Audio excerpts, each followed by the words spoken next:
оператора. Типа, пиздец, они постоянно с нами. И вот так вот это выглядит очень странно. Вон в углу, даже. Не, это просто... Мы привыкли уже к этому. А типа люди, которые впервые нас видят и видят такое, они, наверное, типа офигевают. Я вообще не замечаю, что меня снимают.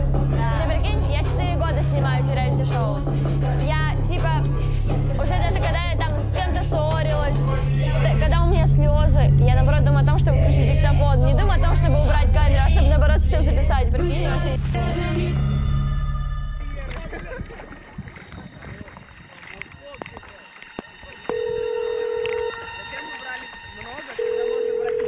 Пошли. Гульки пошли? Ну, хоть что-нибудь. Алло. Привет, мам.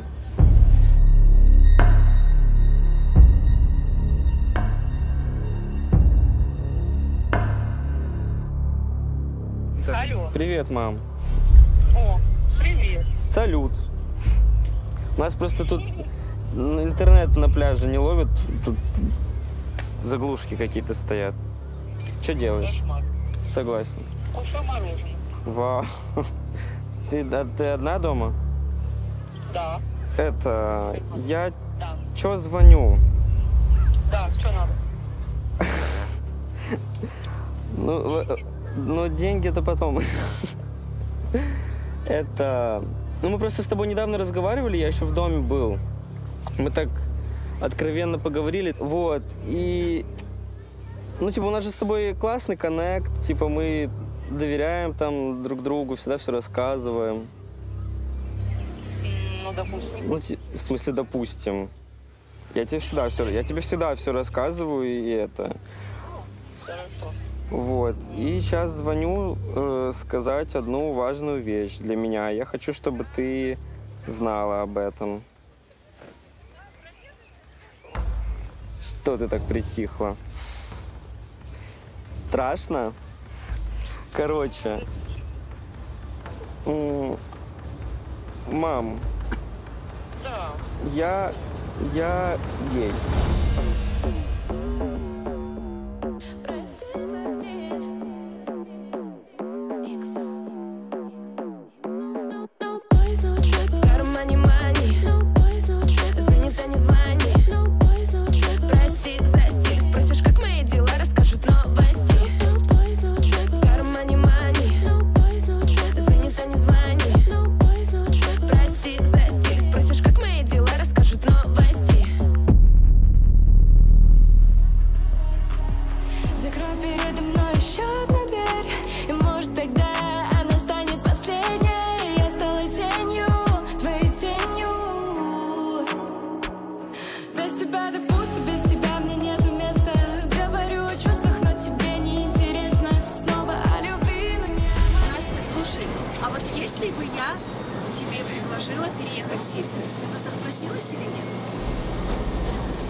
Я очень люблю своих мальчиков, и я к ним очень привязана. Дани и Кум, поэтому для меня бы это было очень сложно. Данечка является моим очень хорошим другом. И когда у нас начало что-то появляться, я была так рада, потому что этого человека я прекрасно знаю. Я его очень сильно люблю, капец. Все, что случилось, это очень странно. Это просто... Я не знаю, как это назвать.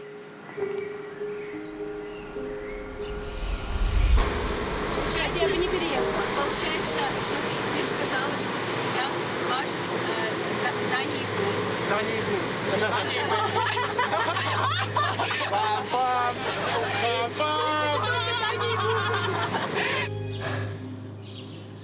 По поводу меня я скажу, что у меня сегодня очень были странные смешанные чувства. По поводу двух людей сразу.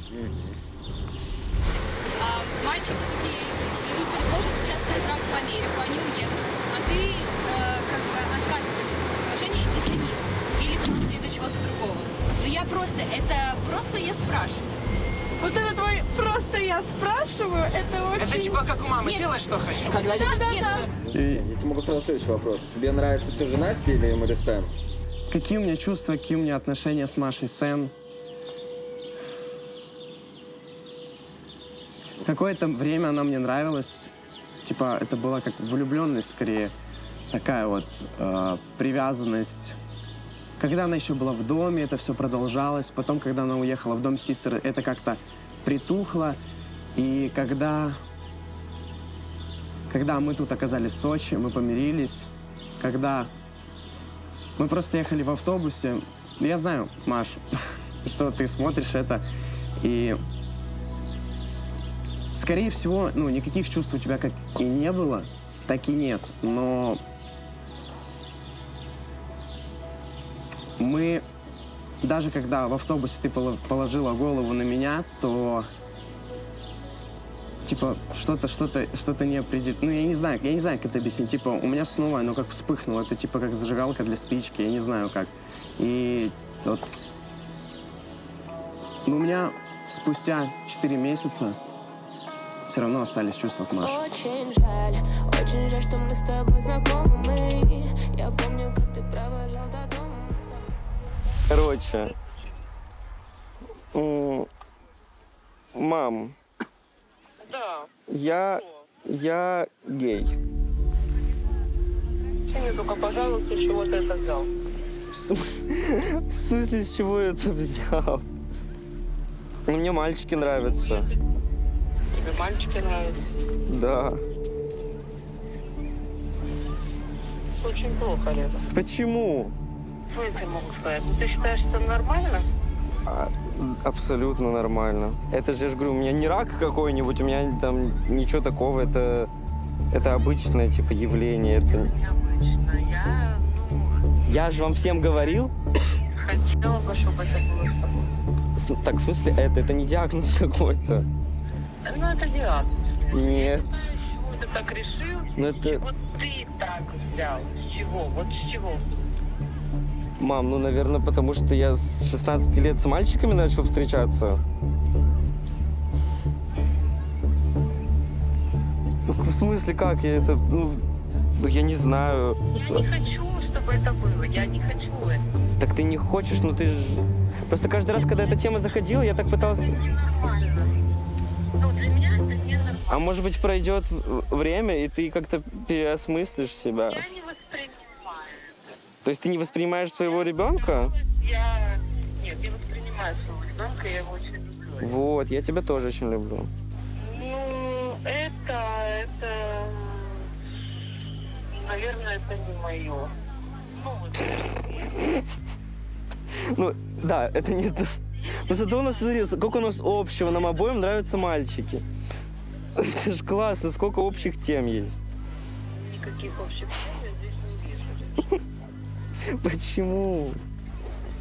Ну, потому что, Леш, я не хочу, чтобы я не хотела, чтобы это толкнулось в моей семье. Вот и все. Зато считаешь, что твоя семья особенная. Не как все. Нет, она не особенная, это ненормально. Ну, все равно, я не понимаю, почему тебе вдруг нравятся мальчики. Вот. Да не вдруг, я тебе еще раз говорю. Это еще в лет 13, наверное, как-то все зарождалось. Это типа очень давно. Это не вчера я решил, понимаешь? Я понимаю, что не вчера ты это решил, я это все понимаю. И еще... знаешь, тут надо было... Что? Как бы обговаривать эти темы. Вот именно, что обговаривать. И каждый раз, когда я проводил с вами эту тему, если это как-то тема касалась хоть как-то где-то краем глаза ЛГБТ, вы видели свою реакцию? Я не мог просто вам сказать, типа, если бы вы сказали, как-то развили бы дальше эту тему. Вот видите, о чем? Чувства идут не по правилам, это ты меня довела. Я хочу остаться только с тобой.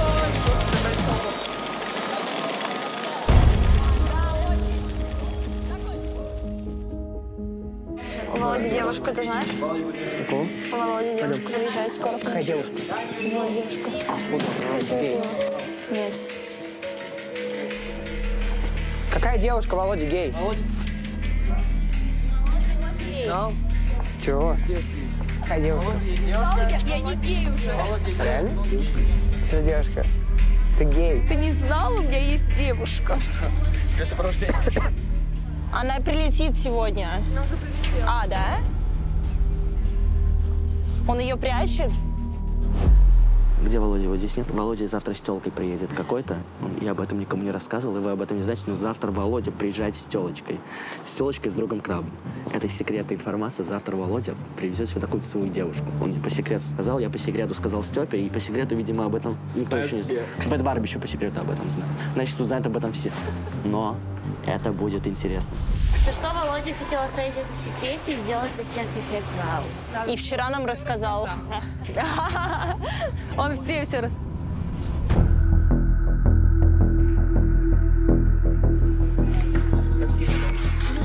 Володя, его девушка звонит. Девушка Володя, она сейчас приедет. Да. Володя сегодня начал думать. Да. Я слушаю Володя. Давай, я сейчас иду. Извините, у меня просто... Ой, ребят. Менеджер. Дела по рекламе просто.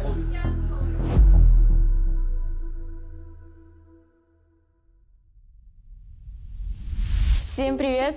Я снова с вами. И если вы думали, что история закончилась, то это совсем не так. Многие сейчас пишут, что я та самая девочка, которая на самом деле надумала себе эти отношения, я придумала себе какие-то образы и себе эту влюбленность непонятную. Как можно придумать какие-то слова, которые Володя мне говорил? Когда мы с ним лежали вместе, он говорит: я тебя хочу обнимать, ты мне так сильно нравишься, я не хочу тебя отпускать. Но после таких слов сложно что-то не так понять. Ну правда же. Да. Девочки, дикое предложение посплетничать, очень срочное. Да, так срочно случилось. Мы сейчас вернемся, не уходите никуда. Что такое? Короче, выхожу вчера из дома мальчиков и понимаю, что у меня нет карточки, короче, и я зайти не могу и написать никому не могу, у меня нет, короче, телефона. Никому. Я выхожу из дома мальчиков и слышу какие-то голоса. Я такая, и вижу вот тут вот Краба и Володю. Я такая: мальчики, вы что, не спите? И они такие: нет, не спим. Я говорю: ну ладно, типа, все, я пойду, спокойной ночи. За мной бежит Краб, берет меня вот так вот на плечо, несет и садит вот на это место, короче. Вот сюда? Вот он меня сюда садит. Вот сюда. Вот сюда, вот на вот это. На вот это сиденье он меня садит. Вот я так сижу. Вот тут напротив меня Володя вот так вот стоит, и вот тут вот стоит Краб. И они смотрят на меня и такие, ну, начинают спрашивать, как у меня дела. Ну, это так, вводные вопросы были. И сразу же в лоб. Это, знаете, вот как в 5 классе ты просишь подругу узнать у мальчика, который тебе нравится, там, что-либо. Так вот так же Краб действовал со мной. Ну, скажи честно, ты влюблена в меня? Я такая: чего? Я сижу, они стоят, я смотрю на них вот так вот, я говорю: нет. Ну, типа, нет. Все. И Краб говорит: ну скажи честно, мы тебя осуждать не будем. Может, тебе даже поможем. Ты же уже с Ваней там встречалась, это уже давно было. Так уже год прошел, понимаешь? Да, это давно было очень. И они сидят: нет, ну скажи честно, мы тебе, ну, как-то поможем, мы понимаем, что ты чувствуешь. Как Володя тебе поможет? Я Володя тебе поможет, точно. Типа, помоги себе. Типа, понятное дело, Володя тебе не безразлично, это нормально. Но так спрашивай в лоб. Не, и он говорит, типа: да я тебя понимаю. Я вот когда Лизе говорил, что я ее люблю, и она сказала, что она меня не любит, я хотел в окно выйти. Я Крабу звонила и говорю: я сейчас выйду в окно.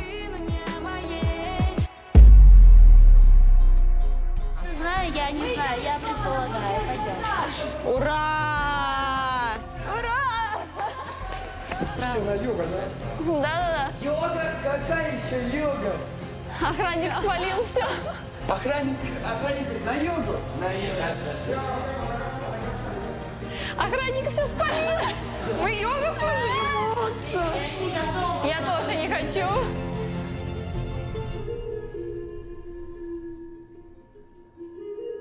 Помните, о чем мы разговаривали вчера?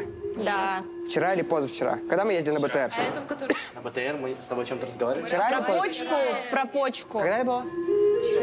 Вчера. О чем мы разговаривали? Про почку. Мы идем к... Вы разговаривали про колдуна, да? Вот. И так как мы разговаривали про колдуна, я не нашел здесь колдуна, но нашел шамана. А между ними разница. Гера говорит: мы идем к шаману. К шаману. Кинку. И я просто думаю: а? Я не люблю такого. А я очень люблю. Я очень хочу посмотреть. Я ни разу такого не был. А шаман что делает? Я не знаю, ну посмотрим. Шаман, не знаю, пойдем. Идем, все, куда идти?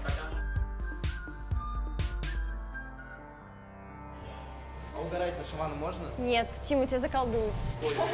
Нельзя угорать. Мне страшно. Тим, а он бородатый, как ты думаешь? Как думаешь, он бородатый? Когда в первый раз думаешь, что такое шаман, сразу идет представление мужчины, огромного, с бородкой такой, как у какого-то правителя в Древнем Востоке. Здрасте. Мы заходим, и первое, что он делает, это играет, на своей дудке. Мы стоим, нам так неловко, и просто в один момент Володя говорит: Как на похоронах.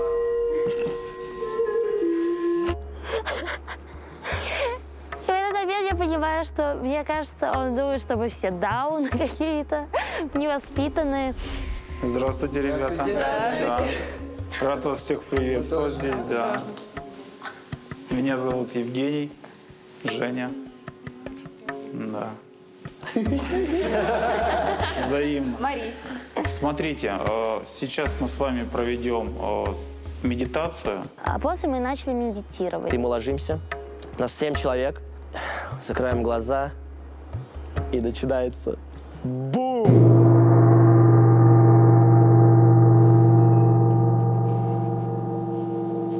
И мы все просто усыкаемся мгновенно.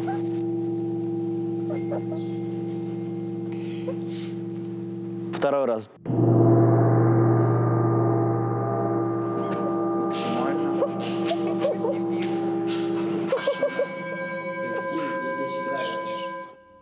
Как только мы закрыли глаза, я начал смеяться, потому что для меня это что-то другое, это дичь какая-то.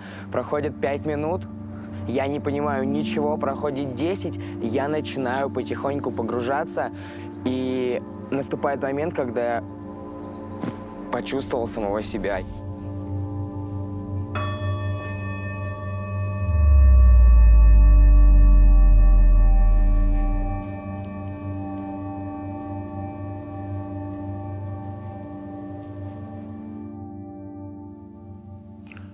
На этом наш сеанс медитации закончен. Можно открыть глазки, почувствовать свое тело.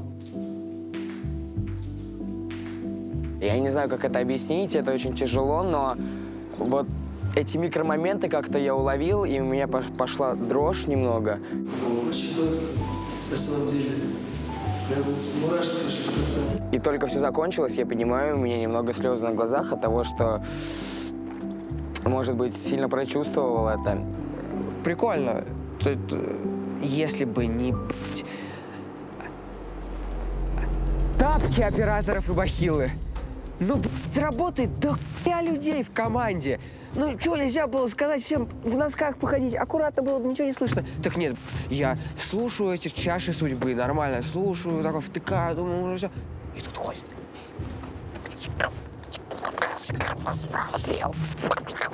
Потом режиссер, значит, с Машей Риди. Все слышно было.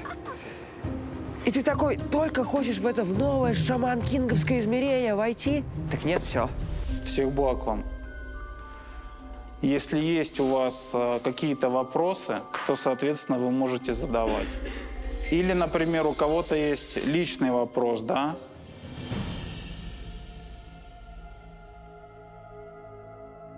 Просто очень немножко странно, потому что такие темы должны обсуждаться наедине лично, а почему? А тут, понимаешь, так там больше, типа, не от Володи было. Я говорю, нет, Володя, типа, да, от краба было больше. И Володя говорит, ну вот, видишь, типа, она все, в меня не влюблена. И он такой, ну точно, точно, ты уверен, ты уверен? А краб ты тут вообще при чем? Короче, хотите прикол? Этот Осман, мы сейчас с ним разговаривали, и, типа, я помню то, что когда мы пришли на открытие Микки Хауса, мне Лиза говорит, о, это Осман, а я не знала, кто это. Я такая, кто это? И она такая, главный наркоман Украины. Нет, и я тоже сейчас... про него Вот, и я сейчас ему это рассказываю, и он мне показывает сообщение, где просто вот Лиза? недавно, типа неделю назад, Лиза ему пишет, привет, мой хороший, ты, наверное, такой спишь. хороший человек. Да, ты такой хороший, блядь. Всякие в Телеграме вот эти кружочки. Прикиньте, какая она двуличная тварь. Нет, да прикинь, как Лиза завербовала Володю. Он сказал, я тебя люблю. Он даже мне, типа, такого не говорил. Он говорит, я тебя люблю. И он говорит, а я тебя нет. Ой. А ты прикинь, полгода его вот так вот мариновать, и все. И потом Выйди. И она мне еще типа говорила: Ать, ну я же типа, я просто хочу с ним дружить. Ты с ним сосешься, ты на него лезешь, как, собственно, и на Тима, и на всех парней. Когда я первый раз увидела их, когда они идут за ручку, когда они отрицали, что они не шли за ручку, я сидела в Чехане. Володя с Лизой? Я приехала в Павлово Подворье, я приехала покушать, у меня там был маникюр, что ли, что какая-то хрень. Я просто приехала рядом с домом поесть. Я сижу, ем, разговариваю с мамой, поворачиваю голову, а я сидела в центре, не рядом с выходом, то есть они меня не видели, когда ходили. Я поворачиваю голову и вижу Лизу и Володю, я охуела. Я такая думаю, что? И я уже увидела Лизу и Володю и думала, что вы все там вместе сидите, они просто рядом идут. Потом я видела, что они за ручку ушли, и я уже такая, типа, чуть ли я уже подняла руку. То есть она втайне с ним за ручку ходила? Да, я подняла руку, хотела уже крикнуть, типа, ребят, а потом я видела, что они за ручку, и я такая... Типа ты просто... не видишь. Да, и я такая... Ты помнишь, она нас потом переубедила, мы за ручку не шли, тебе показалось. Она такая, тебе показалось. Я слепая, типа, я их видела на расстоянии, ну не знаю, вот этой решетки, типа, я что, слепая? Ну, я могу обсудить тему ЛГБТ, потому что я как-никак связан с этим вот так. И очень хочу сказать, что Марк молодец, потому что я гей и хочу тоже это признать. Хочу. Володя, а как ты отреагировал, когда узнал, что Марк гей? Я очень был рад, потому что Марк давно хотел этого, и он скрывал это, и ему было больно в душе. Я просто не в этом, ну ладно. Когда ты узнал, когда ты пришел в ИКСО и узнал? Через месяц где-то. Степа, можно кто-нибудь расскажет, как мама Марка отреагировала на то, что он ей рассказал? А почему Марк сам не расскажет? Потому что его тут нет. Звони лучше, Марк, С днем рождения! С днем рождения! С днем рождения! Садись сразу на вопрос. Марк, давай ко мне на коленки. Марк, как Собственно, мама ничего отреагировала нового. на то, что ты ей рассказал? Че сбрасываем? Да что-то я не могу. Угу. Кнопочек много нарисовалось, не знаю, как нажать. Ну так вот, представь, как мне вот, типа, сейчас типа, мне тоже хочется какой-то, не то что поддержки, а, не знаю. Хорошо, объясни, я просто не понимаю. Вот так вот тебе вот прям так всю жизнь вот нравились мальчики? Вот прямо вот видел в себе вот так вот прямо, да? Ну, Хорошо, если... ты с девочками спал? Нет, не собираюсь. Мне... Я только, хорошо, для того, чтобы стать геем, ты знаешь, надо вообще-то пробовать. Надо им родиться. Нет, мам, зачем мне пробовать спать? Ими рождаются. Да. Для тебя это как? Типа тебе больно такое слышать или как? Просто... Конечно, больно. А почему? Ну, конечно, больно. Ну, просто... И тебе жить с этим всю жизнь, и я не знаю, почему ты именно так решил для себя. Мам, я не решал это, ты понимаешь? Я тебе пытаюсь разъяснить, как это происходит, потому что представь просто меня, человека, который лет, сколько там мне было, ну, 12, 13, не знаю. Типа ты начинаешь жить, и ты понимаешь, что что-то с тобой не так, что-то вот ты мечешься, ты переживаешь, тебе страшно, ты не понимаешь, почему ты не как все, и ты живешь с этим один. А потом ты мне говоришь вообще другое, что это вот я решил. Я не решал, я ничего. Что, ты просто сейчас говоришь так разбитая, как будто ты сына потеряла. Ну, почти. Это, Лежа, не каждый это воспримет нормально. Просто вот с этого момента мне стало неприятно, потому что, типа, ты мама, алло, типа, как бы, ну, не знаю. Я думаю, что ей нужно время все это переварить. Вот как дальше жить? Как вот что? же? Вот как я должна, что я буду людям говорить, что? Вот как мне сделать, что? Ну, не знаю, мне кажется, она теперь считает меня каким-то больным, изгоем. И когда она сказала, типа, что скажут люди, мам, тебя когда-то парили люди или что? Ты вот это вообще не понял, типа, скажи, как есть. Стоп, вообще, зачем тебе другим людям что-то говорить? Ну, я, вообще вот так вот, да, вот ты не женишься, не будет детей, ничего не будет, и вообще это... Вообще, смотри, ну, геи могут жениться, могут заводить детей. Лежа, ну послушай, ну это бред сивой кобылы, понимаешь? Ты считаешь, это нормальная семья? Да. Нет, я понимаю, что для тебя это уже нормальная семья, а для меня это ненормальная семья, потому что у детей должны быть мама и папа. У детей должны быть просто родители.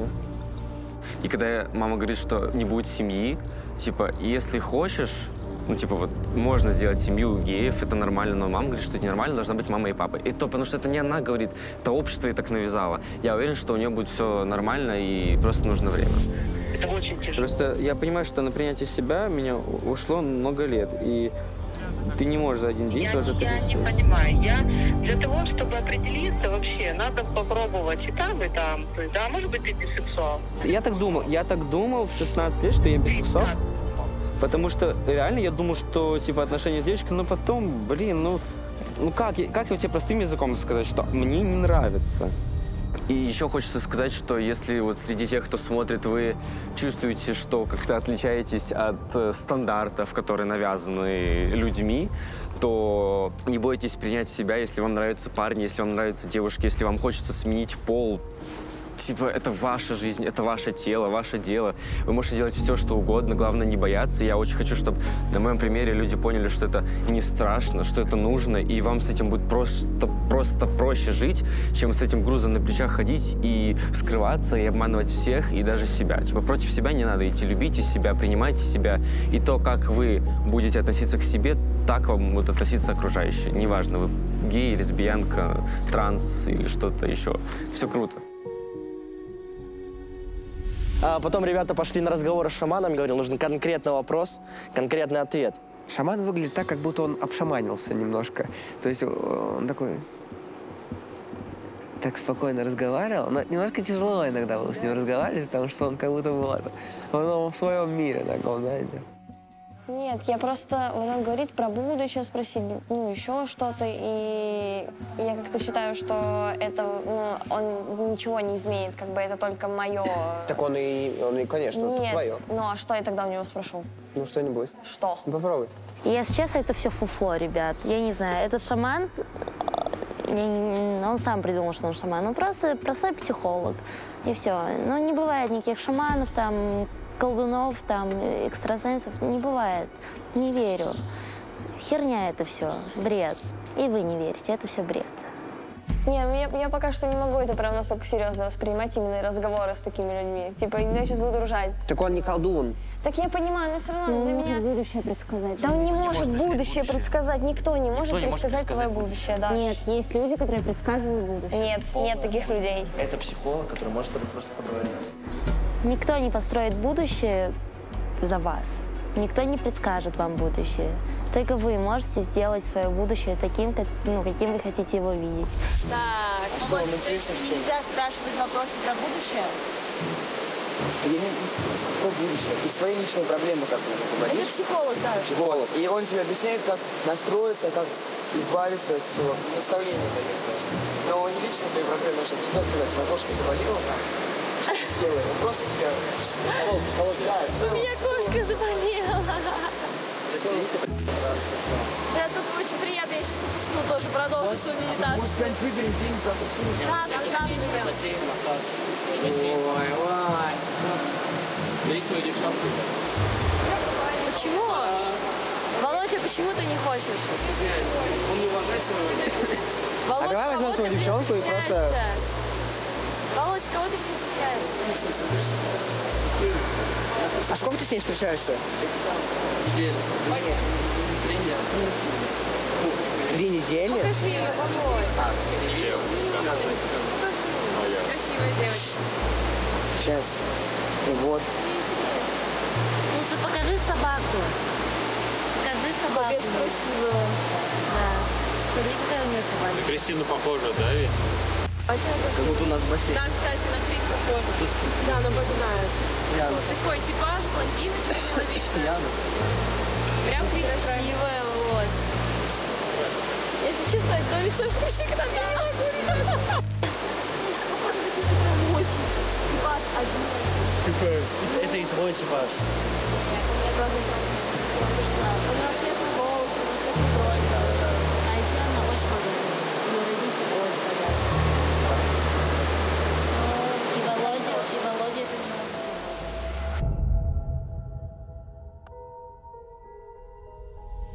Да я уже ничего не чувствую. Понимаешь, я Но мы недавно гуляли. Девушка, она милая. Но ты милее, конечно же, ты красивее, ты умнее. Да не важно. Мы недавно гуляли, короче, в парке у него рядом с домом. И мы погуляли, и он что-то со мной ходил за ручку. Он меня обнимал, там что-то спрашивал, как у меня на личной жизни. Кто? Володя. А я видела, за ручку. Гуляли в сторис. И я погуляла с ним и думаю, боже, а если я сейчас, вот он что-то начнет проявлять, какой же это шаг назад будет? И я думаю про себя, не хочу. Вот ты умничка. Типа, я не буду это делать. Кристина реально в свои 16 мыслит, как просто я в 22. Да, я тоже. Потом вызывают на тет-а-тет с шаманом. Я захожу, думаю, ебать, тет-а-тет. Вот так, охуенно. Куча людей, и думаешь такой, я не знаю, что спросить. Вот про психосоматику вы говорили.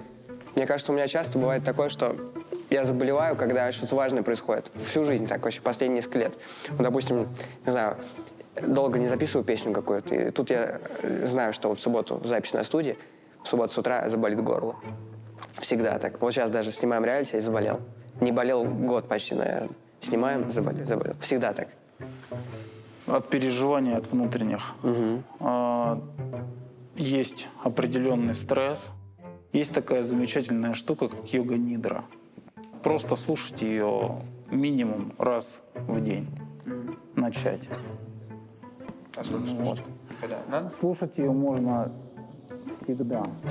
Всегда, везде, и на ночь, и днем. А то как? Сейчас. Посвященный привет. Чё как? Ужасно как? Я вообще не понимаю. Вот у нас, типа, для чего мне общаться тет-а-тет с человеком, когда я вижу, что слева Дима в телефоне сидит, справа Женя носками теребит? Так не должно быть. Такие разговоры надо было снимать, уходить всем, ставить камеру на штатив. Я даже не могу поговорить, я не хочу, чтобы меня слушали люди, типа, чтобы меня отвлекали. Почему у нас работают людей, они могут это предрешить? Ладно, Гера, а что вообще? Ничего, никак. Ладно, не молчи, не прикол. Очевидные вещи вообще.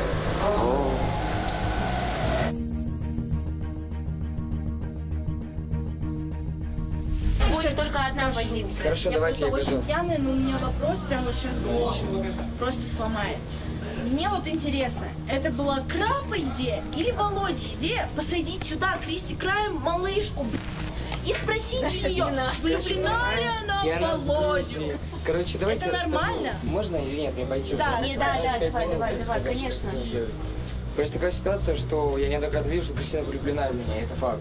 Она просто, полгода говорила, что ей плохо было. Она по мне скучала, у нее были слезы. К сожалению, я не испытывал взаимных чувств к Кристине, и я не мог ей никак помочь, но как бы всегда пытался... А зачем тогда ты ее звал на свидание, там, спрашивал, и просто я ничего не звал, и просто Кристину, не люблю ее, мне не нравится она как девушка. Да я тебя тоже не люблю, Володя. Что Кристина хватит, это уже мусолить. Нет, я просто не хочу, ты меня берешь. Да вали ты. Я рассказываю. Я не понимаю, мы это уже порешали 10 лет назад. Зачем вот это мусолить? Если ты тварь, то ты тварь. Ты мразь, уродливая жаба, мне вообще похуй. Хочу с тобой общаться и разговаривать. Мне нравится другая девушка. Когда ты меня сука, скотина. Что? То, что вы увидели сейчас, как Володя вот так вот трясется и называет меня жабой, это у Володи абсолютно нормальная реакция на какие-то стрессовые ситуации. Поэтому обижаться на Володю я долго не стала. Это кому было? Это сейчас кому посвящено было, блядь? Жене, блядь, или кому? Насте было посвящено. Или тебе, наверное. Это хуй. Он говорит, а какие я говорила, вот странно. Я говорила, что если это ему задать, детство, надо было... Конечно, я говорю, нельзя было так делать. Он сейчас... Ты почему говоришь? Пошел это, да, ему нельзя с ним так разговаривать. Я тебе поэтому говорю, он вот так, он просто... На что ты это говоришь? Ненавидеть. Да, и меня тоже. Потому что все, мы его сломали опять. Типа его сейчас трясет. Его сейчас вот трясет, он сейчас поедет, он сейчас будет своей девушке говорить, ты не представляешь, что я не могу тебе рассказать, но это мне. И сейчас, да я не знаю, как к Володе вообще можно плохо относиться. Он просто человек с такой харизмой, энергетикой, очень непонятный, странный, но очень располагающий. И сейчас между нами все хорошо. Но это только дружеские отношения. И я очень этому рада. Я надеюсь, что Володя понимает, что если ему что-то нужно, если ему нужна какая-то поддержка, то я рядом, я могу его выслушать, я могу ему что-то посоветовать. В общем, как в былые времена, ничего не изменилось. Я просто хочу, чтобы он знал, что я у него есть.